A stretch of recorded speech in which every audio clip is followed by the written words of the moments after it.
नमस्कार। स्वागत सभी का वीडियो है सिक्किम यूनिवर्सिटी की तरफ से। उसके आई हैं कुछ अपडेट। 3 अपडेट आए हैं अक्टूबर के लास्ट वीक में। यदि आपने सिक्किम यूनिवर्सिटी में एमफिल या पीएचडी की दी थी प्रवेश परीक्षा, तो आ चुका है फाइनली सिलेक्टेड कैंडिडेट का रिजल्ट।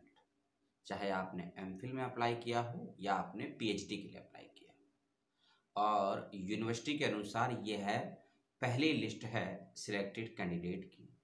ऐसा यूनिवर्सिटी का कहना है, first selection list for MPhil and PhD. इसके बाद यदि सीट खाली रहती हैं किसी प्रकार से किसी विषय में, तो पुनः से सेकंड लिस्ट भी निकाली जाएगी। या फिर जो बच्चे पहली लिस्ट में सिलेक्ट हुए हैं उनमें से यदि कोई स्टूडेंट एडमिशन नहीं ले पाता है या लेने के बाद एडमिशन कैंसिल करवा देता है, तो उन परिस्थिति में भी सेकंड लिस्ट निकाली जा सकती है। निकाली जाएगी ऐसा नहीं कह रही है यूनिवर्सिटी, लेकिन यदि सीट खाली रह जाती हैं या कोई विड्रॉल करा लेता है या कोई एडमिशन नहीं ले पाता है तय तारीख तक, तो उस कंडीशन में सेकंड लिस्ट भी निकाली जाएगी। लेकिन जब से पहली बार नोटिफिकेशन की, आप सभी को जो भी सिलेक्टेड हुए हैं सभी को पहले तो बहुत बहुत बधाई और मुबारकबाद, शुभकामनाएं अपने उज्जवल भविष्य के लिए कि आपका चयन हुआ है एमफिल या पीएचडी में। एक लिस्ट और आई है जिसके अनुसार यूनिवर्सिटी ने कुछ बच्चों का चयन किया है छात्रावास के लिए, मतलब हॉस्टल के लिए।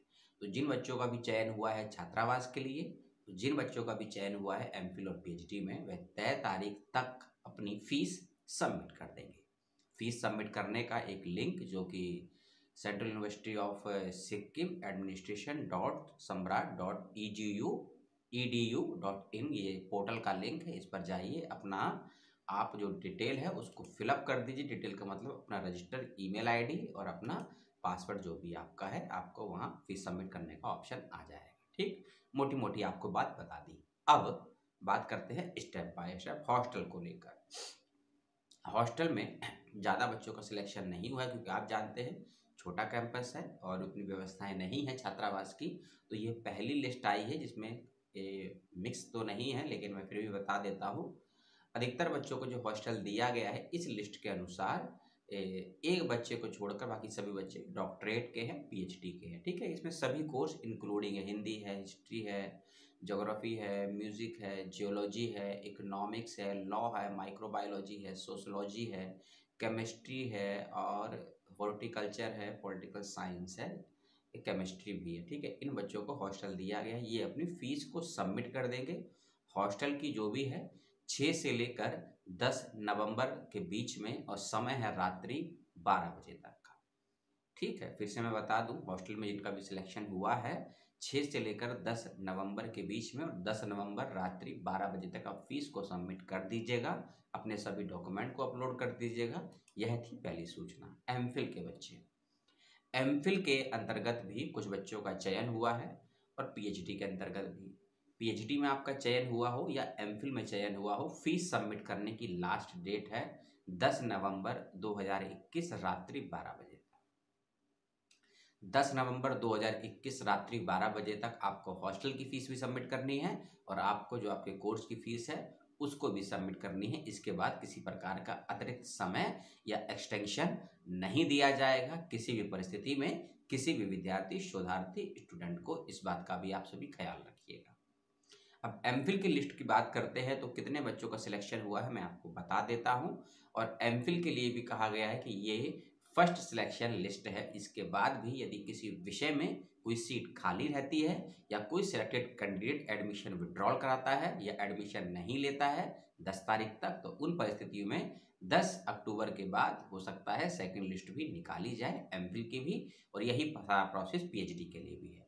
MPhil peace and conflict study में एक स्टूडेंट का सिलेक्शन हुआ है, इंटरनेशनल स्टडीज में 1, म्यूजिक में 1, एंथ्रोपोलॉजी में 2, हिंदी में 4 और हिस्ट्री, इतिहास जिसे बोलते हैं, हिस्ट्री में 4, लॉ में 1 और ज्योग्राफी में 2 बच्चों का चयन हुआ है। सभी को बहुत बहुत शुभकामनाएं। मैं आपको प्रोस्पेक्टर का एक लिंक भी दे दूंगा, इसी विश्वविद्यालय का है, उसको देख लीजिएगा। जैसे कि मैंने आपको बताया, अभी एमफिल की सीट मान लीजिए, मैंने हिस्ट्री की बताई आपको 4 सीटें। यदि प्रोस्पेक्टर में आपको मालूम चलता है कि हिस्ट्री में 6 सीटें थी, और अभी 4 ही बच्चों का एडमिशन दिया गया, तो हो सकता है उन 2 सीटों पर सेकंड लिस्ट निकले। लेकिन यदि हिस्ट्री में 4 ही सीटें थी, मैं एग्जाम्पल के रूप में हिस्ट्री बता रहा हूँ, वैसे तो कोई भी सब्जेक्ट आप ले सकते हैं। यदि 4 ही सीट है एमफिल में और आप देख रहे हैं कि पहले लिस्ट में चारों बच्चों का सिलेक्शन हो गया है, तो बहुत रेयर चांस है कि सेकंड लिस्ट निकले, क्योंकि यदि कोई एमफिल वाला कैंडिडेट एडमिशन कैंसिल करवाता है या फिर एडमिशन नहीं लेता है, उन परिस्थिति में सेकंड लिस्ट निकाली जाएगी। और यही पूरी बात है पीएचडी पर भी लागू होती है। ठीक है, अब पीएचडी की बात कर लेते हैं। पीएचडी में क्योंकि ज़्यादा बच्चों का सिलेक्शन हुआ है, तो उनके भी हम बात कर लेते हैं किस विषय में कितने बच्चों का चयन हुआ है। ज्योग्राफी यानी कि भूगोल 4, केमिस्ट्री में 2, फिजिक्स फिजिकल नहीं है, फिजिक्स है जिसको भौतिक साइंस बोलते हैं, भौतिक विज्ञान बोलते हैं, फिजिकल साइंस जिसे बोलते हैं, 3 स्टूडेंट का चयन हुआ है। मैथमेटिक्स में 2, ज्योग्राफी में 1, बॉटनी में 4, जियोलॉजी में 2, माइक्रोबायोलॉजी में 1, हॉर्टिकल्चर में 5। अब ये हॉर्टिकल्चर वर्ड को मैं ना गलत उच्चारण करता हूँ, आप इसको बुरा मत मानिएगा, मेरी इंग्लिश बहुत ज़्यादा बदतर है। बुटिया भुटिया एक लैंग्वेज होती है, इसमें 2 बच्चों का चयन हुआ है। इंग्लिश में 2 बच्चों का चयन हुआ है। हिंदी में 9 बच्चों का चयन हुआ है। और लिप्चा भी एक भाषा थी, इसमें 2 बच्चे, और लिम्बो भी 1 बच्चे का सिलेक्शन हुआ है। ठीक है, ये चयनित कैंडिडेट की लिस्ट है पीएचडी में, और सभी पीएचडी कैंडिडेट को भी पुनः बहुत बहुत शुभकामनाएं। 6 नवंबर से लेकर 10 नवंबर के बीच में आपको अपनी फीस को सबमिट कर देना है। जो भी डॉक्यूमेंट आपके मांगे जाएंगे उसको सबमिट कर देना है। और यदि पीएचडी में से और एमफिल में से जो भी बच्चे चयन हुए हैं, यदि उनका चयन हॉस्टल के लिए भी हुआ है, तो अपनी हॉस्टल की फीस भी तय तारीख तक सबमिट कर देंगे। और सारा प्रोसेस ऑनलाइन है, यूनिवर्सिटी जाने की ज़रूरत नहीं है अभी आपको। जब यूनिवर्सिटी, क्योंकि जब आप एंट्रेंस देने गए होंगे, ठीक है ना, या सॉरी आपने ऑनलाइन एंट्रेंस दिया था, क्षमा कीजिएगा। ठीक है, जब यूनिवर्सिटी आपको बुलाएगी ऑफलाइन माध्यम से, तब आपके सभी फिजिकल मोड पे एक बार डॉक्यूमेंट और वेरीफाई भी किए जाएंगे। नहीं तो अभी आपको वर्तमान में सारा प्रोसेस ऑनलाइन ही करना है। अपने पोर्टल पर जाएंगे, जो मैंने आपको लिंक दिया है उसको चेक कर लीजिएगा, प्रोस्पेक्टर को भी चेक कर लीजिएगा, और वेबसाइट का लिंक भी मैं आपको दे दूंगा। वीडियो में यही थी सूचना जो आपको देनी थी। अपनी प्रतिक्रियाएं, अपने सवालों को भेज दीजिएगा। एक और वीडियो आएगा कुछ ही मिनटों में आपके समक्ष। एक यूनिवर्सिटी है जहां पीएचडी के फॉर्म निकले हैं, उसकी बातचीत आपसे करेंगे। तब तक के लिए अपना ध्यान रखिएगा, अपनों का ध्यान रखिएगा। नमस्कार, जय हिंद।